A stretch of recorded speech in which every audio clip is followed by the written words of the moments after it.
नमस्कार, स्वागत है आपका। आप देख रहे हैं द न्यूज और मैं रानी गुप्ता आपके साथ। केंद्रीय गृह मंत्री अमित शाह दिल्ली में एक्शन मोड में नजर आ रहे हैं। दरअसल आपको बता दें कि केंद्रीय गृह मंत्री अमित शाह ने आज दिल्ली की कानून व्यवस्था के मुद्दे को लेकर के अहम मीटिंग बुलाई है। दरअसल दिल्ली के गृह मंत्रालय में हुई इस बैठक में दिल्ली की मुख्यमंत्री रेखा गुप्ता, दिल्ली के गृह मंत्री आशीष सूद के साथ दिल्ली पुलिस के कमिश्नर, आईबी चीफ समेत कई बड़े अधिकारी शामिल हुए हैं। जानकारी के मुताबिक इस बैठक में मुख्य रूप से महिला सुरक्षा और बांग्लादेशी घुसपैठियों को लेकर के चर्चा की गई है। आपको याद दिला दें कि दिल्ली विधानसभा चुनाव के दौरान अवैध घुसपैठियों का मुद्दा लगातार गरमाया हुआ था और इसी के साथ ही कई जगहों से कई सारी तस्वीरें भी सामने आई थी, जहां पर इस बात का खुलासा हुआ था कि कैसे आम आदमी पार्टी के जो नेता हैं, जो लोग हैं, वो बाकायदा इन रोहिंग्याओं और अवैध बांग्लादेशियों की मदद करते हैं, उनके लिए आधार कार्ड बनवाते हैं, उन्हें पानी, बिजली जैसी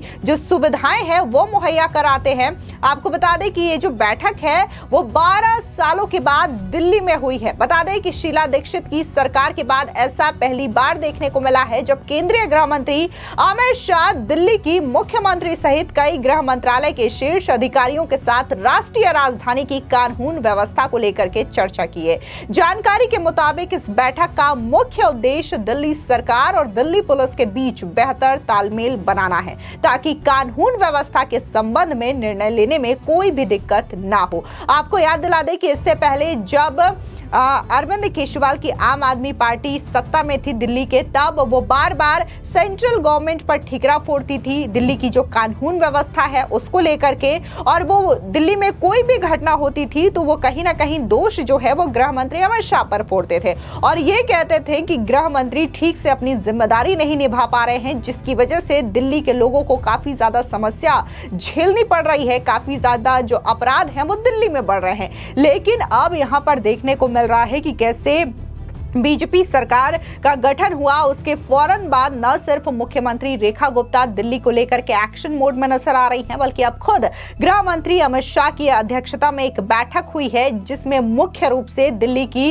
कानून व्यवस्था को लेकर के चर्चा की गई है। यानी कि ये साफ तौर से कहना गलत नहीं होगा कि अब दिल्ली में अपराध करने वाले और अपराधियों की खैर नहीं है, क्योंकि न सिर्फ गृह मंत्री अमित शाह बल्कि दिल्ली के मुख्यमंत्री रेखा गुप्ता भी सख्त एक्शन के मोड में नजर आ रही हैं। आपको बता दें कि इसके अलावा बैठक में इस विषय पर भी चर्चा की गई कि कैसे दिल्ली में कानून व्यवस्था को बेहतर किया जाए ताकि यहां के लोगों को किसी भी प्रकार की समस्या का सामना ना करना पड़े। इससे पहले दिल्ली विधानसभा चुनाव के दौरान 22 नवंबर को केंद्रीय गृह मंत्री अमित शाह ने अपने मंत्रालय के शीर्ष अधिकारियों को तलब कर दिल्ली में कानून व्यवस्था की स्थिति की समीक्षा भी की थी और इस दौरान आपको याद दिला दें कि यहां पर जो समीक्षा की बात कही थी, वहां पर जो अवैध घुसपैठियों का मामला बना था इस पर भी संज्ञान लेने की बात कही गई थी, इनके खिलाफ एक्शन लेने की बात कही गई थी और ये जो दिल्ली में अपराध होते हैं, जीरो टॉलरेंस की नीति पर काम करने के लिए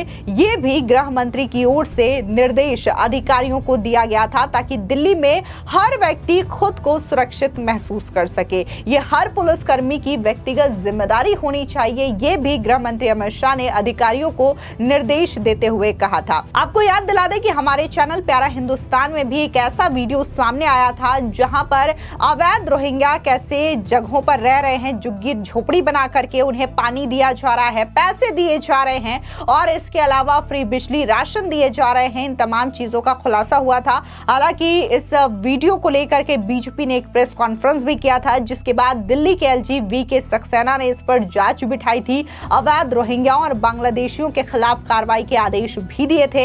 ऐसे में अब जब बीजेपी की सरकार सत्ता में आ चुकी है और गृह मंत्री भी पूरी तरीके से दिल्ली में कानून व्यवस्था को बेहतर बनाने की जिम्मेदारी संभालते हुए दिखाई दे रहे हैं, जिसकी वजह से उन्होंने आज दिल्ली में ये अहम मीटिंग बुलाई है और ये मीटिंग जो है वो गृह मंत्रालय में ही आयोजित की गई, जिसकी वजह से न सिर्फ दिल्ली के जो गृह मंत्री हैं, दिल्ली के मुख्यमंत्री हैं, बल्कि आईबी चीफ से लेकर के दिल्ली पुलिस कमिश्नर और कई बड़े अधिकारी इस मीटिंग में शामिल रहे। तो वहीं दूसरी ओर आपको बता दें कि सीएजी की रिपोर्ट जब से टेबल की गई है विधानसभा में, उसके बाद से अरविंद केजरीवाल और आम आदमी पार्टी की जो मुश्किलें हैं वो बढ़ती हुई दिखाई दे रही है। आपको बता दें कि जब से मुख्यमंत्री रेखा गुप्ता की ओर से शराब घोटाले को लेकर के सीएजी की रिपोर्ट टेबल की गई है, उसके बाद से बीजेपी के नेता ताबड़तोड़ हमले अरविंद केजरीवाल पर बोल रहे हैं। इस बीच आपको बता दें कि बीजेपी के प्रवक्ता प्रदीप भंडारी ने अरविंद केजरीवाल और आम आदमी पार्टी पर तगड़ा वार करते हुए ये कहा कि आम आदमी पार्टी दुनिया की सबसे भ्रष्ट पार्टी है। सुनिए प्रदीप भंडारी का ये बयान। अरविंद केजरीवाल ने पिछले 10 साल में दिल्ली में कट्टर भ्रष्टाचार किया है।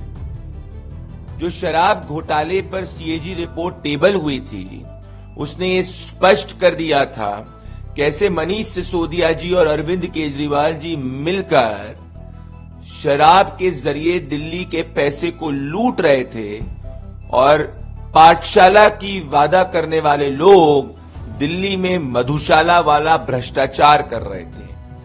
अरविंद केजरीवाल का भ्रष्टाचार शिक्षा, स्वास्थ्य, सड़क, बिजली, पानी हर क्षेत्र में है और सीएजी रिपोर्ट इन सभी का खुलासा करती है। इन सब से बौखला और घबराकर अरविंद केजरीवाल और आपदा डाइवर्ट करने का प्रयास कर रहे हैं। दिल्ली की जनता को मैं आश्वस्त करना चाहता हूं, ये प्रधानमंत्री नरेंद्र मोदी जी की सरकार है। रेखा गुप्ता जी, भारतीय जनता पार्टी उस विजन को इंप्लीमेंट कर रही है और जिसने दिल्ली के जनता के पैसे को लूटा है उसको पाई पाई चुकानी होगी और उस पर कानूनी कार्रवाई भी होगी।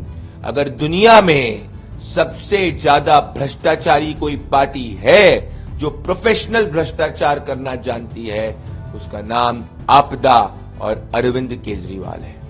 इसके अलावा बीजेपी के विधायक अरविंदर सिंह लवली ने भी आम आदमी पार्टी पर बड़ा हमला बोला। सीधे तौर पर उन्होंने बड़ा दावा करते हुए ये कह दिया कि जैसे जैसे सीएजी की रिपोर्ट और भी जो बची हुई है वो विधानसभा में आएगी, उसके बाद आम आदमी पार्टी के जो नेता हैं वो सलाखों के पीछे होंगे। सुनिए अरविंदर सिंह लवली का ये बयान। सीएजी ने जिस तरीके से ब्रांड पुशिंग का इल्जाम सरकार के ऊपर लगाया है, सीएजी ने जिस तरीके से जो जनरल फाइनेंशियल रूल्स हैं उनकी अनदेखी का आरोप लगाया, तो निश्चित रूप से जैसा कि अध्यक्ष जी ने कहा कि पीएसी उसके ऊपर अकाउंट लेगी। आप पार्टी के जो है दिन आने वाले दिनों में अच्छे नहीं है। आने वाले दिनों में शराब घोटाले में ये और बुरी तरीके से फंसने वाले हैं। सीएजी ने जिस तरीके की अनियमितताओं की तरफ जो है ध्यान दिलाया है, सीएजी ने जिस तरीके से ब्रांड पुशिंग का इल्जाम सरकार के ऊपर लगाया है, सीएजी ने जिस तरीके से जो जनरल फाइनेंशियल रूल्स हैं उनकी अनदेखी का आरोप लगाया, तो निश्चित रूप से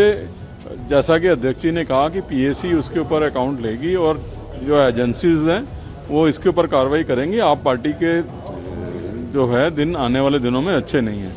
आम आदमी पार्टी लगातार प्रोटेस्ट कर रही है और आरोप जो लगाए जा रहे हैं, क्या कहेंगे सर? जो नाम बदलने को लेकर कहना है कि नाम बदलने में ही बिजी हैं आप लोग। कौन सा नाम बदल दिया? नजफगढ़ का जो प्रस्ताव रखा गया अभी तो ऐसा है कि वो ऐसा है कि ये सदन है, सदन में सब तरीके के विचार रखे जाते हैं, उन पे इम्प्लीमेंटेशन भी होती है, लेकिन जो है वो रोजाना एक नई चीज लेके आते हैं क्योंकि सारा डर सीएजी का है और निश्चित रूप से आने वाले दिनों में शराब घोटाले में ये और बुरी तरीके से फंसने वाले हैं। फिलहाल इस पूरी खबर पर आपकी क्या प्रतिक्रिया है, कमेंट सेक्शन में जरूर बताएं। धन्यवाद।